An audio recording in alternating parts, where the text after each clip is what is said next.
Welcome back, my friends, to the Derate the Hate podcast. I am Wilk from wilksworld.com. This is going to be episode 52 of our podcast. 52 weeks straight we've put out an episode. Obviously, or maybe not so obviously, but next week's going to be our 1-year anniversary episode, so you're going to want to check that out too. And if you haven't subscribed, please do so. Please subscribe wherever you get your podcast. Subscribe to the Derate the Hate podcast and share it with your friends. Okay, so episode 52 is going to be called the Reticular Activating System and the Perpetual Victim Mentality. Now, you've probably heard me talk about the Perpetual Victim Mentality before if you've listened to the podcast, but tonight we're going to tie that in and tell you how that relates to the Reticular Activating System. Now, you may not know what the Reticular Activating System is or how it relates, and we're going to get into that. But first, at the Derate the Hate podcast, we're all about bettering the world one attitude at a time. We did not create the hate, but with your help, we can derate the hate. So, what have you done today to make your life a better life? What have you done today to make the world a better place? We're all about making the world a better place, and that all begins with you and me as individuals and how we relate to the world. Diving right in, Reticular Activating System. What is it, and how does it relate, again, to like I said, the Perpetual Victim Mentality? Okay, first let's talk about the Reticular Activating System. The Reticular Activating System is a not to get too technical, because I'm not a real technical guy, but the long and the short of it is, it's basically a little, about the size of a pencil at the back of your brain, right? And what it does, it acts as a filter. And that filter determines the things that you pay attention to the most and the things that are going to manifest most in your life based on what you are focused on most. So why do I say, how does that relate to the Perpetual Victim Mentality? Well, let's just give you an example of how the Reticular Activating System works. So, what car are you driving today? And this is the most, I think the first time that I ever heard about the Reticular Activating System or reticular activators was during a mortgage broker conference years ago. I went to with Brian Pert, and he was talking about reticular activators and seeing opportunities out there where and being able to focus on the right things to see the right opportunities. And one of the ways that is best explained, and there's all kinds of examples, and there's different explanations, and people that explain the Reticular Activating System much better than I ever will, and I'll put some links to those YouTube videos and whatnot in the show notes and in the description for this. But just to give you a quick example, Reticular Activating System and how it works. Okay, so what kind of vehicle are you driving today? And like, I drive a Chevy Silverado, and before that I drove a Chevy Avalanche. Okay, so I want you to think about the last two vehicles that you own, the one that you own now and the one that you owned prior to now. And the vehicle that you were driving, when you used to drive that, like when I drove my Avalanche, I used to see Chevy Avalanches all over the place. They just stood out in my mind because it was what was on the forefront of my mind. I had a Chevy Avalanche. So every time I'd see another Chevy Avalanche on the road, it would stand out to me. I would notice it. Then when I got rid of my Chevy Avalanche and I got a Chevy Silverado, now all of a sudden I see more Chevy Silverados than I do Chevy Avalanches. It is what I'm focused on because it's close to me. It's something I can perfectly relate with. And that filter, that Reticular Activating System, that small stem at the back of my brain is focusing and filtering out the things that don't necessarily mean anything to me and the things that I can most relate with. Well, the same thing happens with almost everything in our life. All the things that mean the most to us and all the things that we focus on most. See, because our brain is only capable of focusing on so many things at any given time. With that being said, if we can only focus on, some people say there's only 3 things that we can focus on at any given time, or 5 things that we can focus on at any given time.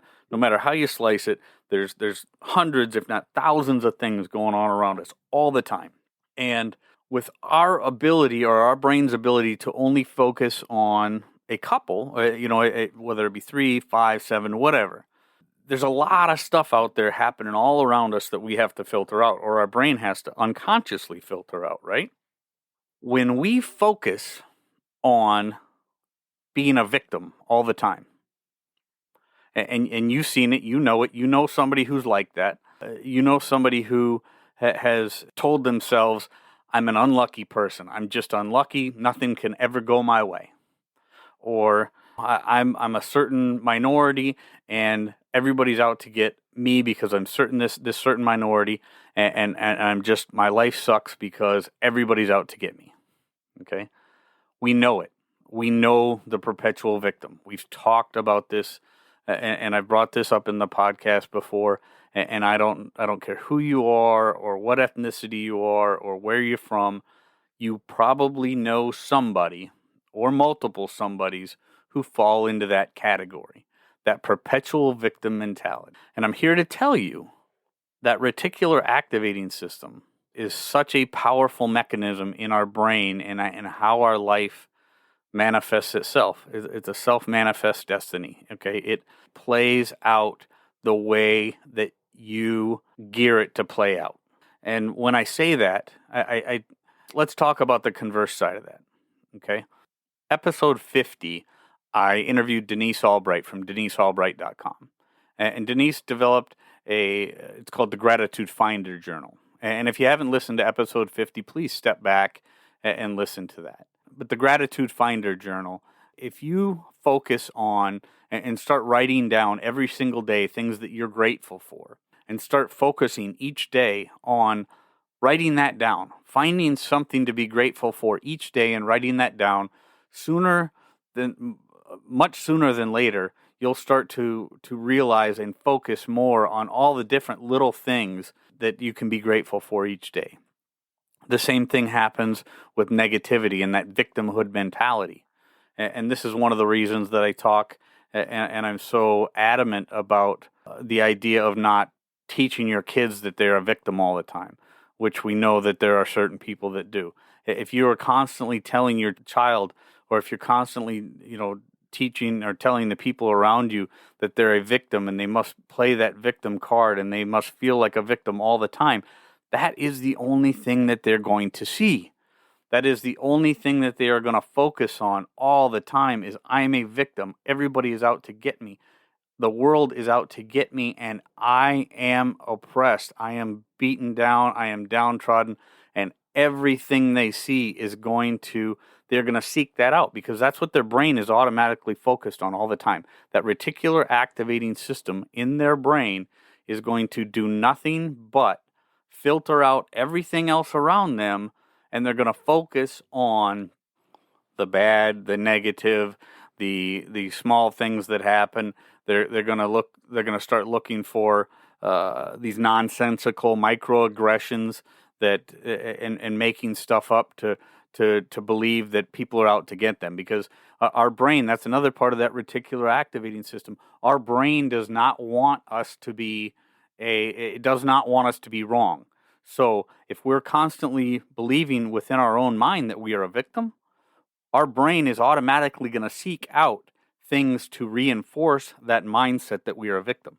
So while things may not be nearly as bad or appear to be nearly as bad to everybody else around you, you are going to focus on those little nonsensical microaggressions that people like to talk about nowadays, or they're going to seek out little things and make you believe that somebody who's doesn't have a racist bone in their body, but they're now considered, in your mind, you're making them out to be a racist. Or a good example is the Jussie Smollett hoax. It's one of the most famous things that happened in recent times with Jussie Smollett believing everybody was a racist, but he didn't have enough real racism around him to make his brain believe that racism was a thing. So he had to actually go out and hire some people and make up this hoax to make people believe that he was a victim of a hate crime.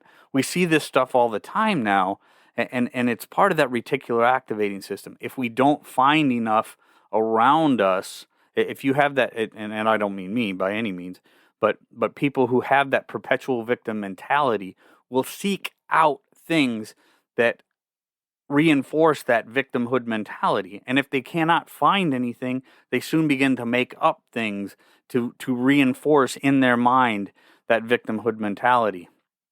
We just recently had another incident in Minnesota, an absolutely tragic thing, and all the details aren't out yet, but it by all accounts it looks like an unbelievable tragedy where a police officer accidentally shot a person during a routine traffic stop, but that person happened to be black. The police officer happened to be white. There's absolutely no indication whatsoever that this had anything to do with race. It was an absolute tragedy where it appears that the police officer accidentally pulled her firearm as opposed to her taser, and this young man was killed. Absolutely tragic. Okay, it was an absolute tragic deal. A young man lost his life, but had absolutely nothing, by any account so far, had absolutely nothing to do with race. But now there's heads rolling, there's people rioting, there's businesses being destroyed. People who had absolutely nothing to do with this are having their livelihoods and their businesses and their property destroyed because something, and well, quite frankly, there are a lot of people. The Minnesota governor is one, and the media is another, who do they have a vested interest in keeping people divided, keeping people hating each other. So they interject race, and I've talked about this in a previous episode. They interject race into a situation where race, by all accounts, had nothing to do with this. But what it does is it reinforces that perpetual victim mentality. It reinforces that narrative that we must keep people divided. I talked about it in episode 22 of our podcast, Perception is Reality. When you constantly tell a person and build up that perception in their mind that the world is out to get them and they are oppressed and that everybody around them, there's a racist under every bed and in every closet, they begin to seek out, again, because of that reticular activating system, they seek out that reinforcement. They seek to find things to reinforce that mentality, instead of the opposite, instead of, like I said, looking for the things to be grateful every day. You cannot be a happy person if you are not a grateful person. You cannot be a happy person if you constantly believe you're a victim. So how are you going to use that reticular activating system? How are you going to use it? We've all got it. Everybody who's got a brain, which there's some people that's questionable, but everybody who's got a brain has a reticular activating system. Okay? And if you're of sound mind, you have the ability to control that reticular activating system. So how are you going to use your reticular activating system? Are you going to look for and focus on, because again, we can only focus on so many things. Are you going to look for and focus on things to be grateful for each day? Or are you going to look for and focus on things that make you a victim every day? Because it's really up to you. It is up to you how you're going to use the power of your own brain, the reticular activating system that you possess, to make your life what you want your life to be. So do you want to be a victim, or do you want to be a grateful and happy human being that lives a happy and productive life? It's really up to you. With that, I'm going to dive into a feel-good story that jumped out to me because anybody who's listened to the D-Rate They Hate podcast knows if I don't have a guest, I'm going to bring up a feel-good story that you probably didn't see in the national news. And this week's story stood out to me for a couple reasons. Number one, the story it's just a beautiful story about siblings in Wisconsin who have an extraordinary bond. But also this story reminded me of my very dear friend Charlie Schliever out of Illinois, a very good friend of mine who had a very, very similar situation, a very similar experience as I found in this story. So the story is about a woman and her brother, and the woman had kidney disease. She had kidney disease as a child and began dialysis at 17 years old. And soon after beginning kidney dialysis, they found out her brother was a perfect match as a donor. And her brother, Doug Frankenstein, her name's Mary Ballacher, and her brother, Doug Frankenstein, having this extraordinary bond, being brother and sister who had this extraordinary bond.